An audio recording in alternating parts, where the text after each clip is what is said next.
বাবা মার অমতে গিয়ে প্রেম করলে বিয়ে করলে নাকি বাচ্চা এরকম হয়। তো আমি ধরনের কথা কেন বললাম, তোমরা যদি পুরো ভিডিওটা দেখতে পারো তাহলে বুঝবে যে আমি ধরনের কথা কেন বললাম। তো হ্যালো বন্ধুরা, কেবি ডেলি ব্লগে তোমাদের সবাইকে স্বাগত। তো এই আমার ছেলে, বড় ছেলে অসুস্থ, এ বসতেও পারে না, হাঁটতেও পারে না, ঠিকমতো খেতেও পারে না, ঘাড়ও সোজা হয়নি, 5 বছর বয়স। তো জানো তো, আমরা প্রেম করে বিয়ে করেছি দেখে মানুষ কত রকমের কত কথা বলে যে বাবা মাকে কষ্ট দিলে নাকি নিজেও কষ্ট ভোগ করতে হয়। তো তোমরাই বলো বন্ধুরা, এই কথাটা কি সত্যি? আমি যে কত কষ্ট করে আমার ছেলেকে মানুষ করছি একমাত্র আমি বুঝতে পারছি, বা আমার মতো ছেলের যে বাড়িতে আছে তারাই বুঝতে পারবে যে এরকম বাচ্চাকে মানুষ করাটা কতটা কষ্ট। তো আমার ছেলে তো ঘুম থেকে উঠে পড়েছে। আমাদের এই দুইটা বিছনার মধ্যে একটা বিছনাতে আমি ছোটো ছেলেকে নিয়ে শুই, আর একটা বিছনার মধ্যে আমার বড়মশাই বড় ছেলেকে নিয়ে শোয়। তো আমার ছোটো ছেলে এখন বাইরে খেলা করছে, তাই আমার বড় ছেলেকে একটু উঠিয়ে ব্যায়াম করিয়ে নিলাম। তো এদিকে চা বানাচ্ছি, বড়মশাই যাবে মাঠে কাজ করতে, ও বললো প্রথমে আমাকে একটু চা বানিয়ে দাও, তারপরে বড় ছেলেকে খাওয়া।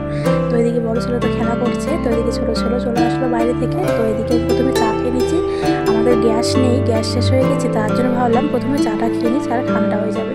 তো আমি খেয়ে আমার বড় ছেলেকে খাওয়াবো।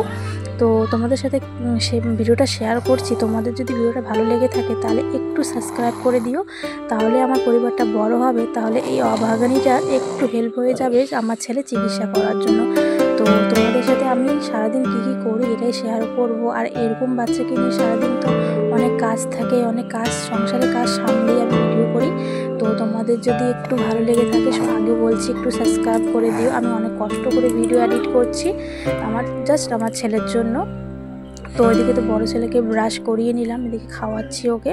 এদিকে খাওয়াইটা হয়, ছোটো ছেলেরও ভীষণ খিদা পেয়ে গেছে, ওকেও খাওয়াতে হবে। এদিকে বড়মশাই ঘরে আসলো, ও বললো যে তামাক আজকে কাটবে না। আমাদের যেহেতু গ্রামে বাড়ি, তো আমরা তামাক চাষ করি, তোমরা অনেকেই তামাক চিনে থাকতে পারো। তো এদিকে বড়মশাই বলছে আজকে তামাক কাটবে না। আমার তো ভীষণ রাগ উঠে গেল, যেহেতু আজকে রোদ উঠেছে। ও বললো অন্য জায়গায় যাবে ঘুরতে। তো আমি বললাম দুইটা ছেলে, এদিকে আমার অনেক কাজ আছে, তুমি ঘুরতে চলে যাবে আজকে, এত রোদ উঠছে, তামাকগুলো না কেটেই। তো বললো যে প্রথমে আগে একটু দরকারি কাজটা মিটাই আসি, তারপরে তামাক কাটবো কালকে। এদিকে তোকে রাগ দেখালাম, এদিকে তো আমার ভীষণ কাজ। এদিকে তোমরা দেখতেই পাচ্ছি যে চা যখন বানাচ্ছিলাম তখন উনুনটা কতটা নোংরা হয়েছিল। তো আমি ভাবলাম আজকে উনুনটা মুছি, কারণ অনেকদিন থেকে উনুনটা মুছতে চাই কিন্তু টাইম পাই না। এদিকে উনুনটা মুছে নিয়েছি, এদিকে বাইরে শুয়ে রাখছি। এদিকে টুলের মধ্যে আমার ছেলে শুয়ে আছে।